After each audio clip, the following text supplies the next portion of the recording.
Bueno, vamos a seguir con intercambiadores de carcasa y tubo. Un poco vimos una parte en el primer video.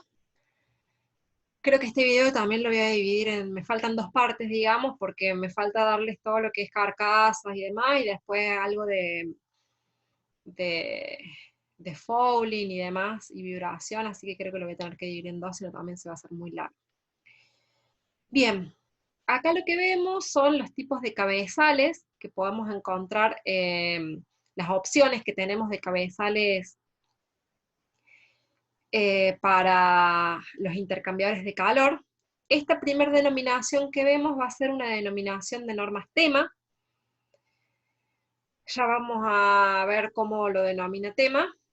Pero bueno, en principio, digamos, lo que nos define son las distintas opciones con las que contamos para diseñar intercambiadores, de acuerdo a los requerimientos que tenga nuestro proceso, ya sea de limpieza, de toxicidad de los productos, etc. El primer tipo de cabezal es el tipo A, es un tipo estándar, y lo primero que dice es que sería para, por ejemplo, cuando tenemos fluidos sucios por tubos. ¿Por qué? Porque en este caso, si ven, el cabezal tiene una tapa ciega que puedo sacar, y tan solo sacando esa tapa ya tengo acceso a la placa. En este caso aquí estaría la placa portatubos.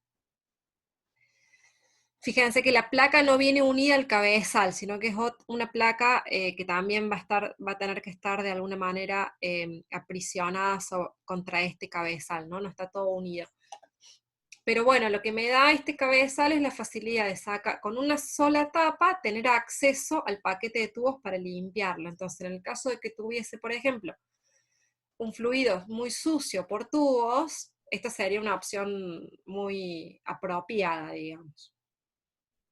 En este caso, este tipo de cabezal, fíjense que no tiene esa opción versus la anterior. Entonces, en este caso, si pusiera un fluido muy sucio por tubos, debería remover todo el cabezal que ya involucra.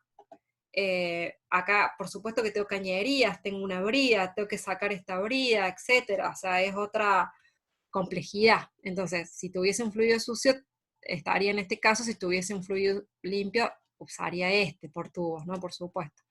Esta opción es de entradas axiales, pero también van a encontrar este mismo tipo de cabezal B con una sola entrada, digamos, no entradas axiales.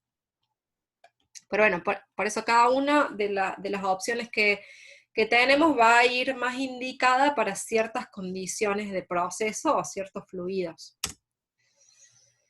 Otros tipos de cabezales, fíjense en este caso, serían los cabezales que ya sí vienen unidos a la placa portatubos, ¿sí? Fíjense que en este caso ya sí tengo la unión con el paquete de tubos. ¿Qué significa esto? Significa que si yo quisiera remover el paquete de tubos, saco el cabezal con el paquete de tubos para limpiar, por ejemplo. Entonces, en el caso de que yo tuviese un fluido sucio por carcasa, fíjense que este cabezal sería muy indicado. Ni hablar que en este caso puedo sacar la tapa ciega del cabezal únicamente para acceder a los tubos y limpiar tubos. Y además tengo la opción de sacar todo el paquete de tubos con este cabezal, ¿no? En cambio, en este caso, fíjense que la carcasa está toda unida. Entonces no podría sacar el paquete de tubos. En el caso de que, por ejemplo, tuviese un fluido muy peligroso por carcasa, usaría esta opción. ¿Sí? Un fluido muy tóxico, un fluido muy inflamable al lado de una cañería a alta temperatura, o sea, lo que fuese que tuviese que cuidar el fluido alguno de los fluidos, podría tranquilamente usar esta opción con fluido por carcasa. Y en este caso, este es un cabezal en donde los tubos vienen soldados a una placa, y a la placa, ¿sí? Acá está todo soldado esto, de manera que este tipo de cabezal se utiliza para altas presiones. Entonces la norma nos brinda esta tabla, en la cual fíjense que cada cabezal anterior tiene una denominación, una letra, cada carcasa también tiene una letra y cada cabezal posterior tiene una letra. Entonces, la combinación de estos tres elementos nos va a dar en sí el intercambiador de calor. Esa tabla está basada en normas tema. Las normas tema se aplican para intercambiadores de carcasa y tubo que cumplan con las siguientes condiciones: que tengan diámetros interiores no mayores a 60 pulgadas, cuyo producto del diámetro interior en pulgadas por la presión de diseño sea igual a esto, que tenga una presión máxima de diseño de esto, y en ese caso se definen tres clases de intercambiadores, que van a ser para aplicaciones moderadas, para el requerimiento de procesos químicos en general, pero es un poquito más rigurosa que la clase anterior, y para la industria petrolera, cuyos estándares son bastante más rigurosos que los dos anteriores, ¿sí? Entonces, siempre que quiera diseñar para este tipo de procesos, puedo ir a la norma tema, y de acuerdo a la clasificación de cada uno de estos intercambiadores, la norma me va a ayudar muchísimo en todo lo que sea la especificación de intercambiadores. Además, uno como comprador tiene que saber a qué clasificación aplica lo que estoy queriendo comprar, porque también tiene que ser especificada a aquel diseñador, a la empresa que me va a hacer el diseño del intercambiador. Bien. Sería interesantísimo pasar.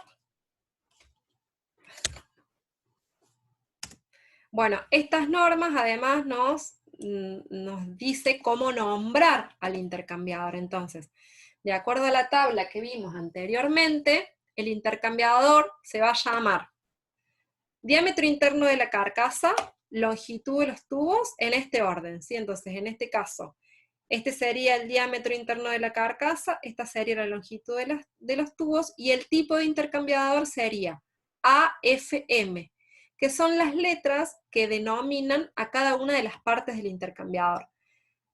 La A sería para el cabezal anterior, la F sería para la carcasa, y la M sería para el cabezal posterior.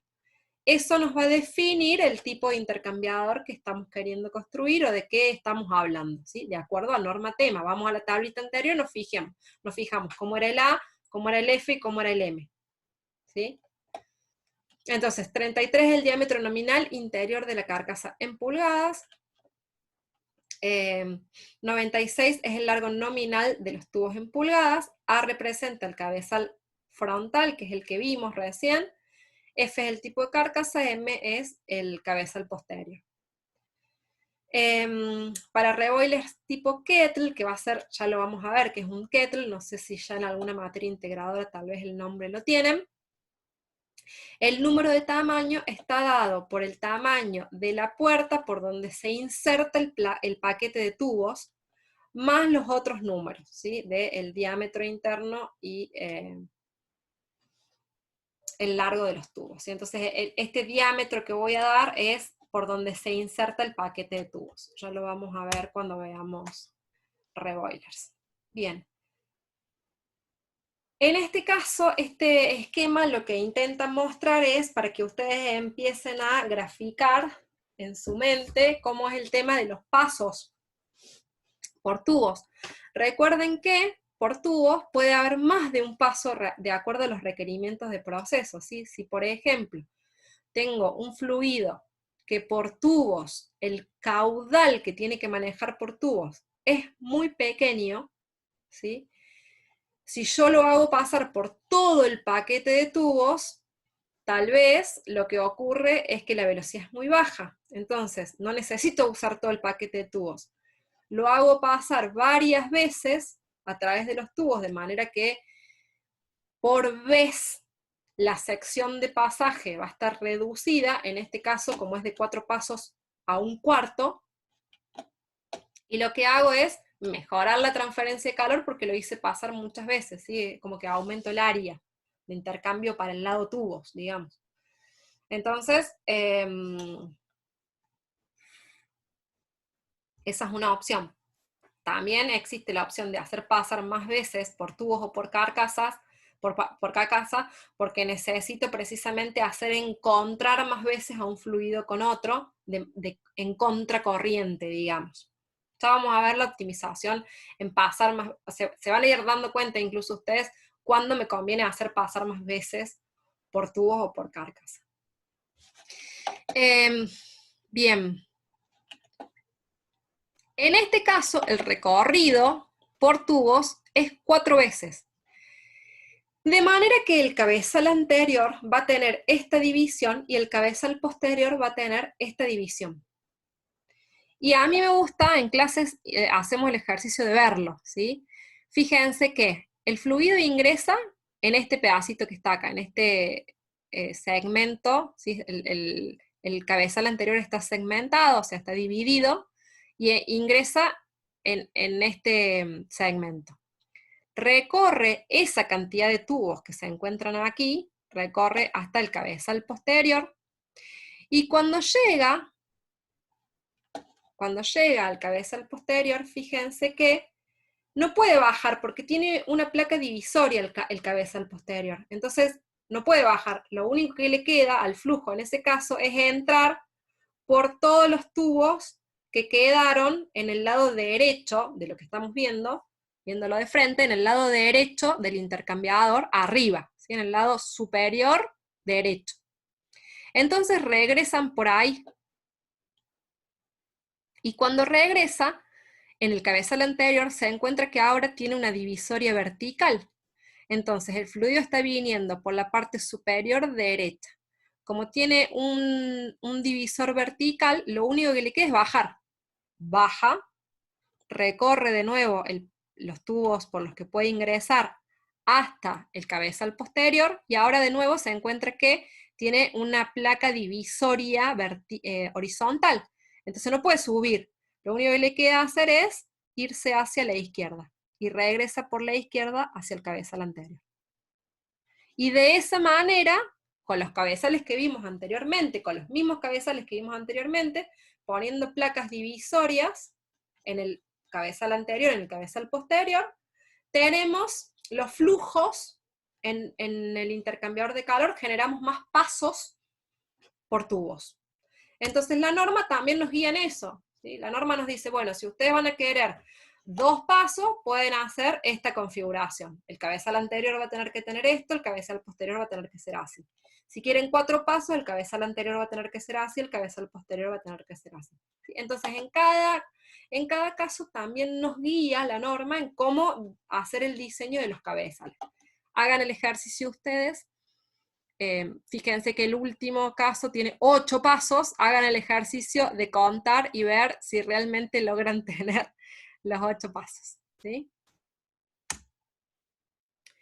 Bien, entonces, como dijimos, nosotros de acuerdo al cabezal anterior, a la carcasa y al cabezal posterior que elijamos, vamos a tener ciertas facilidades o ciertos manejos que hacer con ese intercambiador y no con otros. En este caso, fíjense que es un intercambiador AEP. El cabezal A es el que habíamos visto al inicio, que tenemos la facilidad de sacar esta tapa ciega que tiene el cabezal anterior y poder acceder a los tubos, o sea, esto es algo que podemos hacer con este tipo de intercambiadores. La carcasa tipo E tiene un paso por carcasa, o sea que el fluido va a ingresar y va a salir por el lado opuesto. Y la particularidad que tiene el cabezal posterior P es que es un cabezal flotante. ¿Qué me va a permitir esto? Me va a permitir poder desempaquetar este cabezal, o sea, sacarle la empaquetadura que hace que selle todo el sistema, que es una empaquetadura exterior, y voy a poder arrastrar a través del canal de la carcasa, voy a poder arrastrar todo el paquete de tubos y sacarlo, removerlo, ¿sí? Tiene la particularidad que el diámetro de la carcasa tiene el mismo diámetro que el cabezal posterior. Este tipo, entonces este tipo de cabezales no es fijo, es un cabezal removible.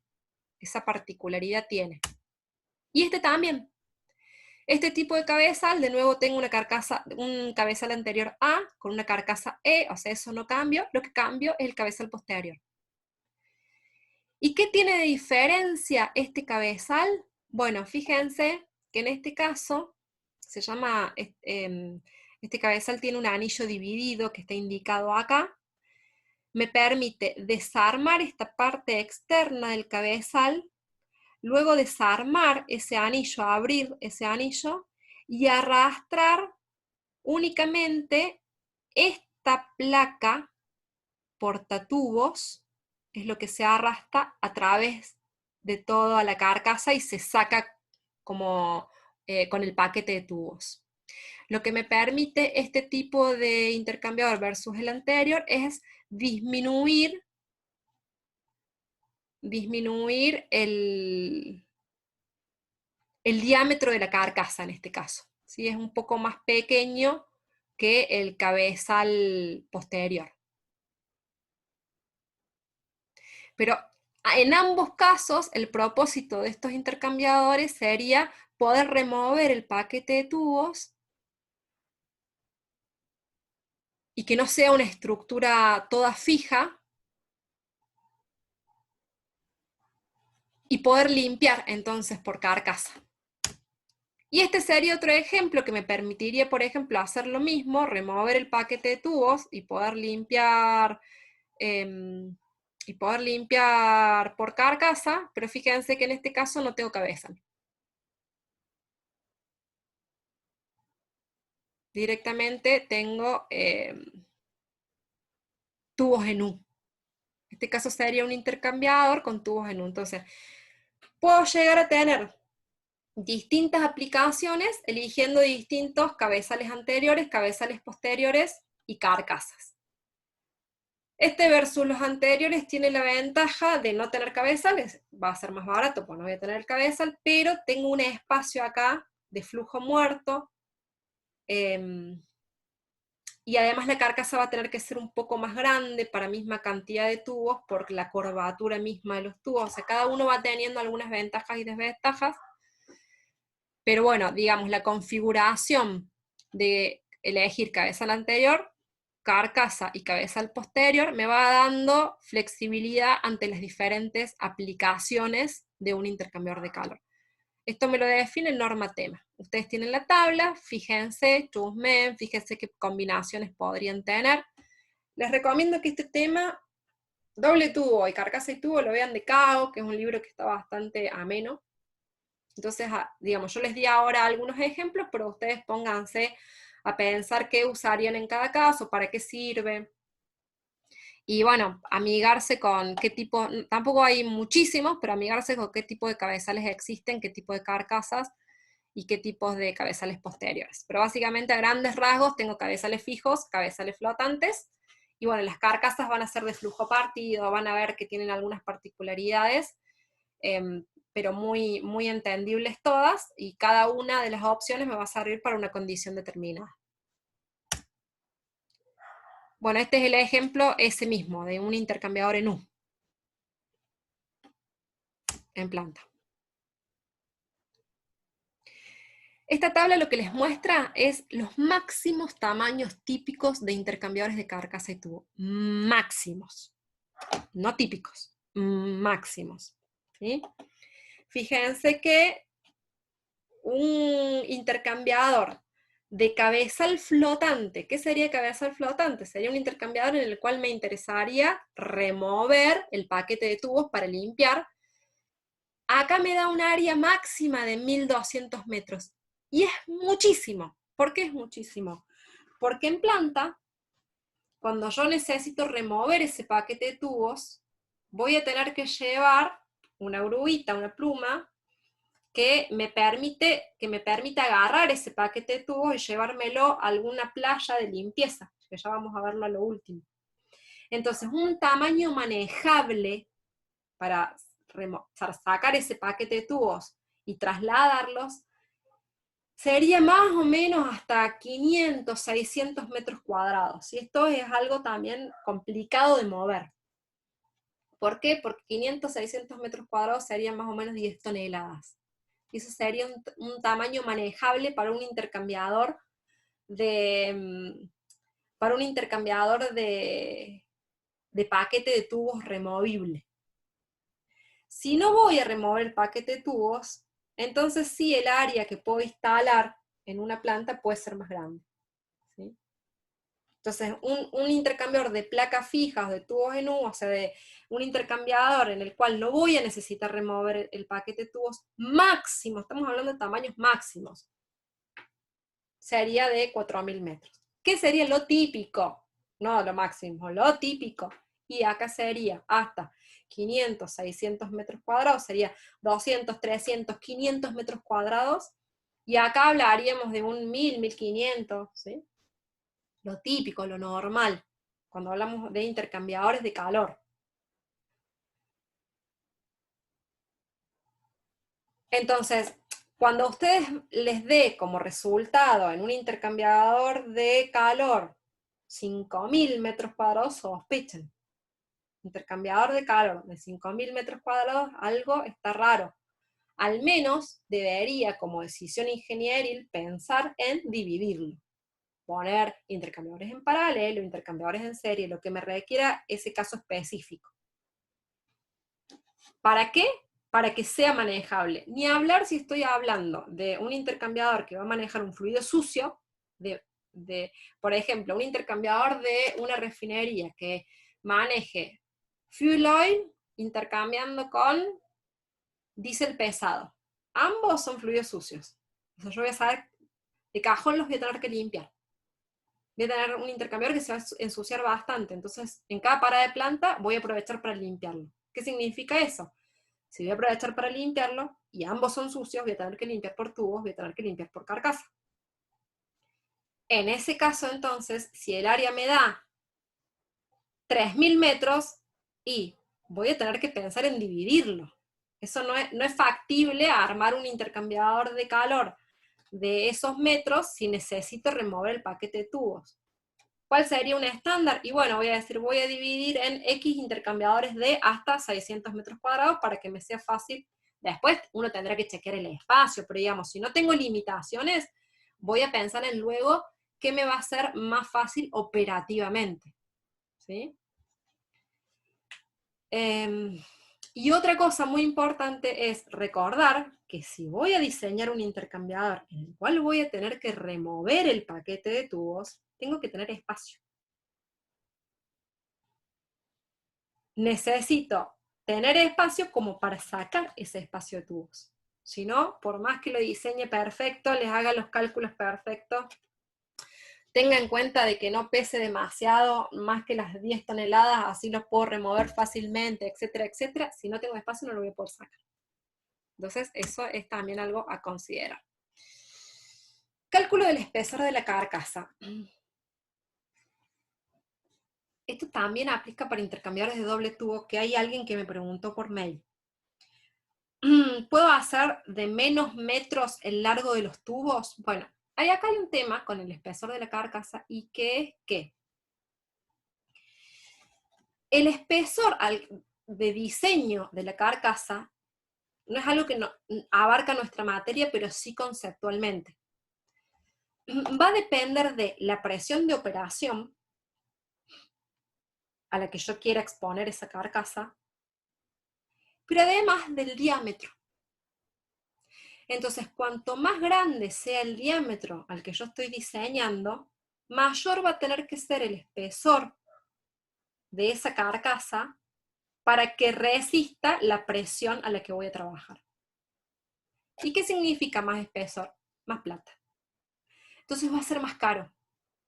En la medida de lo posible, yo voy a intentar tener carcasas, sea de un carcasa y tubo, o sea de un doble tubo, más largas y de menor diámetro para lograr tener el área requerida, ¿se entiende? Yo voy a definir el largo de los tubos de acuerdo a el número de tubos que tengo, el diámetro de los tubos, o sea, necesito conformar el área de transferencia de calor? Bueno, si puedo elegir, voy a elegir que eso sea lo más largo y de menor diámetro posible. ¿Por qué? Porque a nivel precio me va a convenir por el precio que me encarece tener una carcasa de mayor diámetro. O sea, hay que tenerlo en cuenta esto, ¿sí? Lo mismo aplica para un doble tubo. Me voy a ir hasta los 6 metros, todo lo que pueda, no me voy a pasar porque no me conviene, porque se empiezan a pandear, porque no los encuentro comercialmente tan fácil, o por lo que fuese, pero voy a hacer uso de esa longitud, en lugar de irme a diámetro. Espero que se entienda. Bien. Disposición o arreglo de tubos. Esto también es algo que voy a tener que definir yo a la hora de diseñar. Entonces,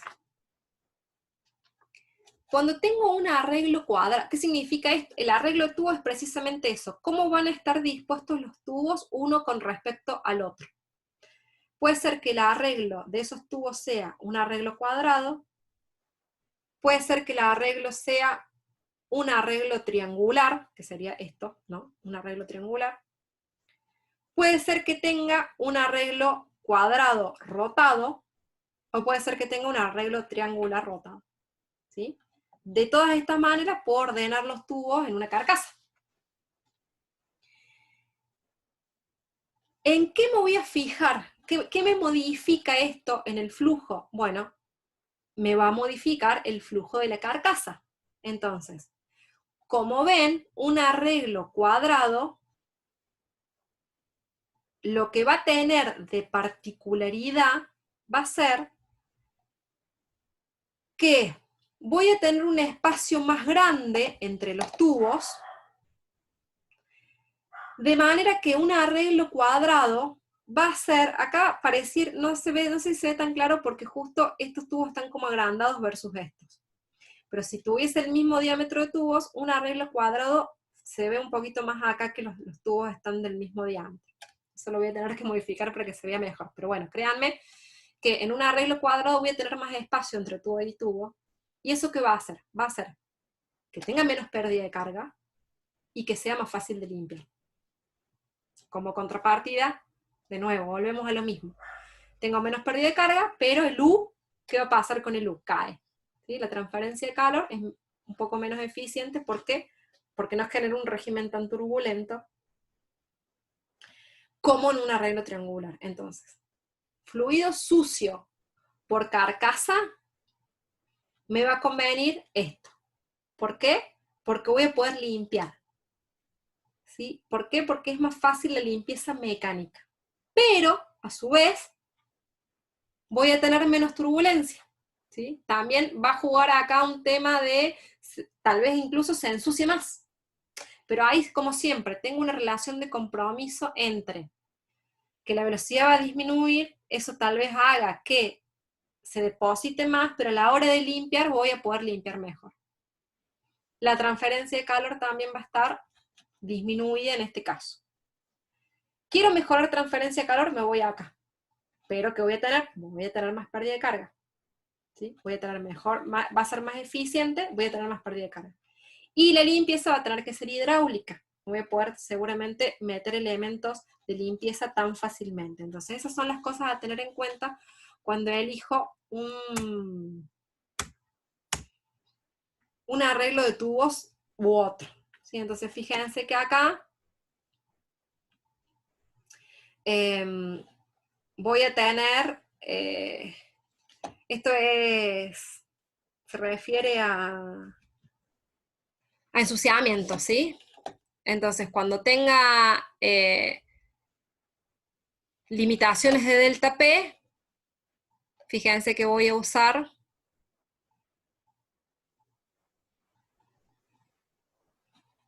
no sé si está bien puesto acá. Me parece que se los voy a tener que corregir, se los voy a corregir si no en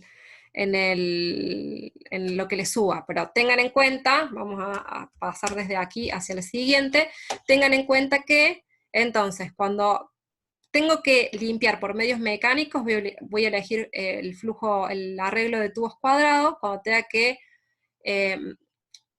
generar más turbulencia para mejorar la transferencia de calor, voy a elegir un arreglo triangular.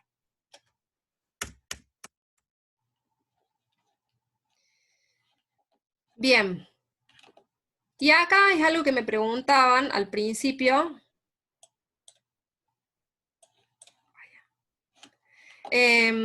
Con respecto a la ubicación de los fluidos, ¿sí? ¿Qué criterios tener en cuenta para la selección de qué fluido va por tubos, qué fluido va por carcasa?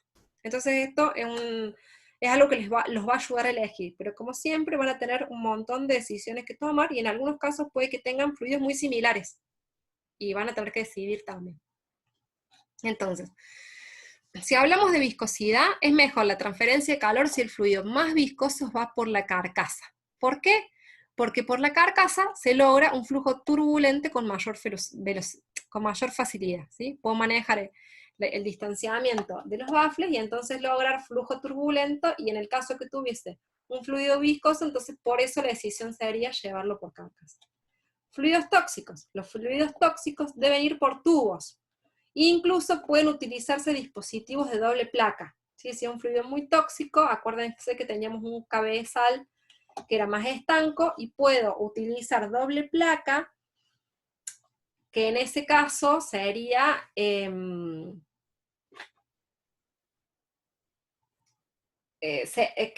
pasaría? El punto más frágil para que se pinche un tubo sería en la unión placa-tubo.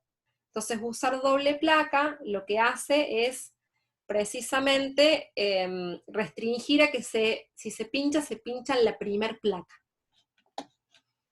Caudal. Poniendo el fluido con menor caudal del lado de la carcasa generalmente da un diseño más económico. También puede evitar el uso de multipaso, o sea, puedo restringir el tamaño, el espacio entre baffle y baffle, y entonces si me ahorro de que si fuese por tubo tener que poner las divisiones por cabezales. Corrosión. Se necesita menos material costoso si el fluido corrosivo va por los tubos. ¿Por qué? Porque no tengo, esto es algo que les comenté en algún momento también, que es que cuando tengo que utilizar un material más caro, me conviene que aquel fluido que me requiera un material más caro vaya por tubos, porque entonces solo necesito los tubos de ese material. Si no, necesito los tubos y la carcasa. Ensuciamiento, el fluido que ensucia debe ir por los tubos, pues al tener mayor velocidad se minimiza la deposición y es más sencillo de limpiar. Bueno, digamos, la velocidad, dijimos que lo puedo regular con baffles. Entonces, pero bueno, la velocidad por cada tubo podría en realidad hacer más pasos. Y lo que sí o sí ocurre es que puedo limpiar más fácilmente por tubos. Temperatura. Las altas temperaturas requieren materiales más caros, entonces si requieren materiales más caros, de nuevo, la decisión podría ser que vaya por tubos. Presión. A menor diámetro hay mayor resistencia a la presión, por lo que si el fluido de alta presión fuese por la carcasa, debería ser de un espesor excesivo, es lo que les comenté antes, entonces se haría más caro. Entonces en ese caso decidiría mandarlo por tubos. Caída de presión, si el fluido tiene una caída de presión admisible baja, debe ir por los tubos, y con más razón si la estimación de delta P es importante. O sea, en el caso de que yo, por ejemplo, en planta estuviese muy justa con el delta P, o sería muy importante que no me pasara con el delta P en la caída de presión. ¿Por qué me conviene que vaya por tubos? Porque siempre el cálculo de delta P por tubos va a ser más preciso que por carcasa. Que acuérdense que hay que hacer un diámetro equivalente, eso sí ya lo vieron. Hay que empezar a hacer suposiciones en las ecuaciones. En cambio, por tubos yo sé que es más preciso el cálculo. Entonces, en ese caso, si tuviese que poner mucha importancia al delta P, lo mandaría por tubos. ¿Sí? Bien. Pero fíjense que en cada caso también podría decidir. Por ejemplo, en el caso de que tuviese un fluido tóxico, podría decir, bueno, pero entonces si es tóxico, pero no lo limpio, lo pongo en una carcasa que sea soldada y listo. ¿no? O sea, podría también tomar esa decisión. Entonces, hay varias cosas que también, siempre que estén justificadas, está bien, ¿sí? Siempre que ustedes sepan cómo justificarlo. Como guía, por eso es como guía, se suele usar que en el lado de tubos se va a poner el fluido corrosivo, ensuciante, peligroso, de alta temperatura, de alta presión, más caros. Y por carcasa, los más viscosos, los más limpios, los de menor caudal y los que se evaporan o condensan. ¿Sí? En general, esta sería una guía para poder decidir cuál iría por un lado y cuál iría por el otro. Pero finalmente lo que se debe hacer es realizar diferentes propuestas o diferentes diseños y hacer una comparación de costos. ¿Sí? Yo tengo varias opciones, bueno, esto me involucraría, por un lado, hacer una carcasa más cara, pero me permitiría, no sé, no parar el intercambiador por X tiempo. Esto me permitiría tener en funcionamiento el intercambiador, pero los tubos, o necesito otra placa, o necesito el cabezal estanco, que va a ser más caro seguramente. Entonces, lo que corresponde es hacer varios diseños, varias opciones, y presentarlas para ver cuál finalmente termina siendo la más favorable. En general, nosotros no lo vamos a abarcar a este tema en los prácticos, ¿sí? O sea, ustedes tienen que tener en cuenta para el teórico, sí, bueno, qué carcasa conviene para esto, qué opciones tendrían, cuándo usarían un cabezal posterior de un tipo, cuándo usarían otro, ¿sí? Pero en el práctico es difícil, que, digamos, no van a llegar nunca a hacer opciones de qué cabezal no se los pedimos.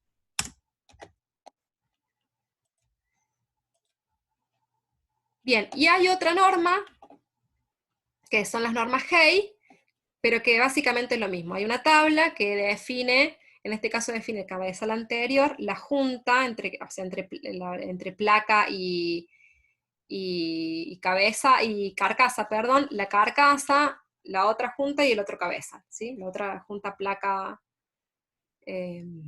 cabeza.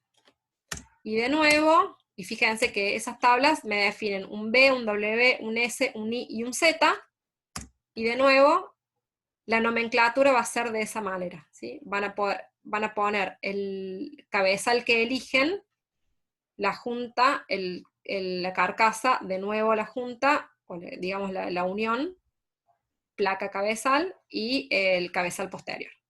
Entonces, de esa manera nombran según norma Hay. Son dos normas como las tablas que usamos de diámetros nominales o WG. Bueno, acá tienen dos normas que nos van a definir cabezal anterior, posterior, carcasa. Uno siempre tiene que saber por cuál de esas normas se está rigiendo y nombrarlo de acuerdo a eso. Entonces, las características de un intercambiador de carcasa y tubo. El tamaño normal entonces iría entre 20 y 1000 metros cuadrados, normal, dijimos que podían ser más grandes. Son fáciles de construir. Siempre que se puede se van a hacer de acero al carbono.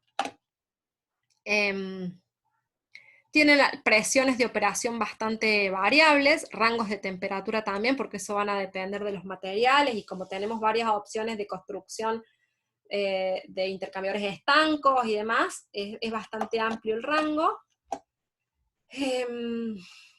Y bueno, casi no tienen limitaciones entonces con respecto a los fluidos, porque al poder construirse diferentes materiales, son bastante versátiles, son intercambiadores muy utilizados en la industria.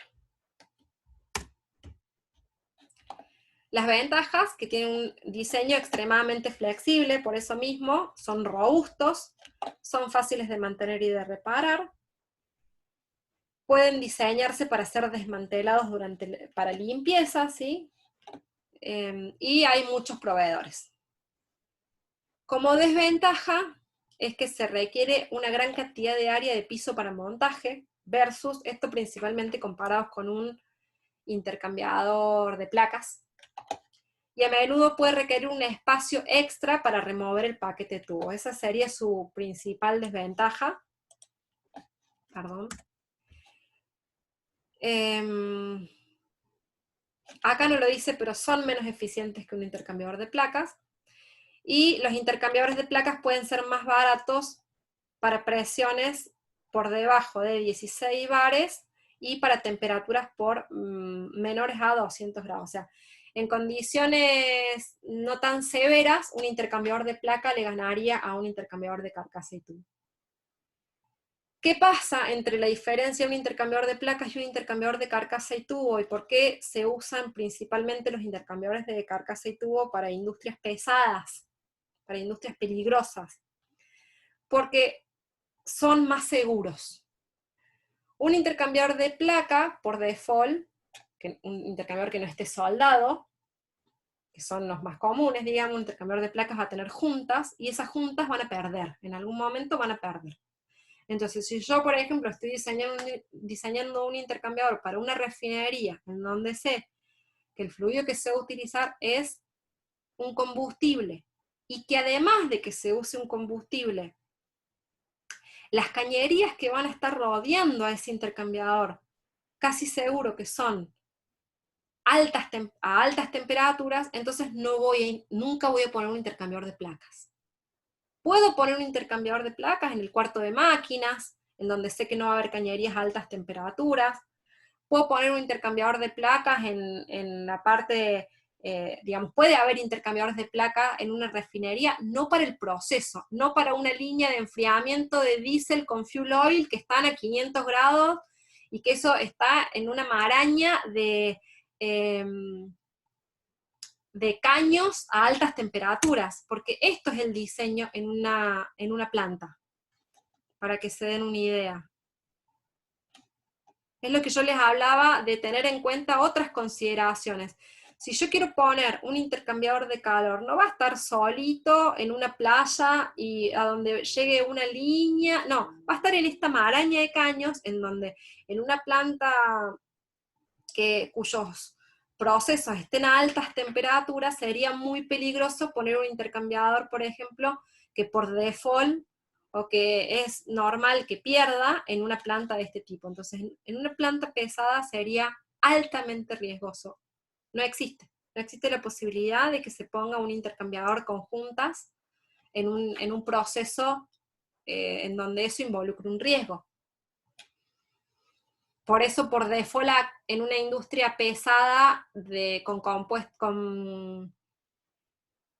con riesgos de que ese producto pierda y genere algún incidente, no se va a utilizar un intercambiador de juntas, ¿sí? No se va a utilizar un intercambiador en el cual las juntas puedan perder, ¿sí? Va a ser lo más estanco posible y lo más robusto posible ese intercambiador.